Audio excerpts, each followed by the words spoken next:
আজ সকাল সকাল ঘুম থেকে উঠে গেলাম, মেয়েকেও ঘুম থেকে উঠিয়ে নিয়েছি। আহ আজকে সকাল সকাল উঠলাম কারণ আজকে একাদশী, তাই সকাল সকাল উঠতেই হয়। আর আমি প্রতিদিনই সকাল সকাল ওঠার চেষ্টা করি। তো সকালে উঠে মেয়ে দেখুন যে শুরু করে দিয়েছে।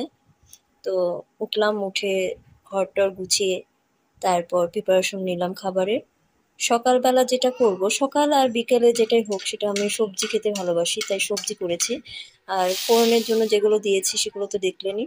আর একাদশীর দিনে আমি বেসিক্যালি সবজি খেতেই বেশি পছন্দ করি। রুটি বা অন্য কিছুর চেয়ে আমি সবজিটাই বেশি প্রিফার করি। আর সাথে যদি সাবু থাকে সেটাই খেয়ে নিই। এই তো দেখুন আমার রান্নার প্রিপারেশন। সাথে যেটা ছিল একটু রুটি করেছিলাম।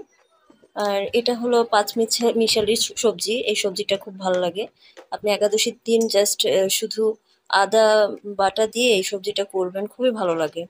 ৫টি সবজি ৫ রকমের সবজি বা অন্য রকম সবজি দিতেই পারেন আপনি। তো এই দেখুন আমার সবজিটা হয়ে গেছে প্রায় শেষের দিকে। একটু গ্রেভি হয়ে গেলেই আমি নামিয়ে ফেলবো।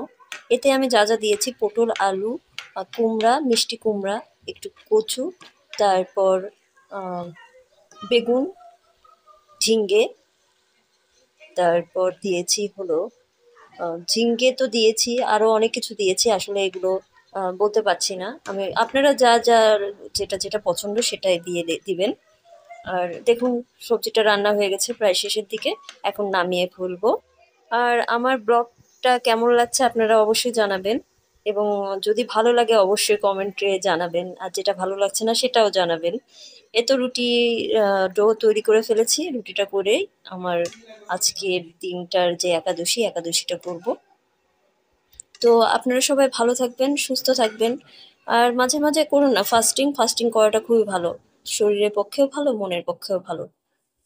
Bye bye, tata.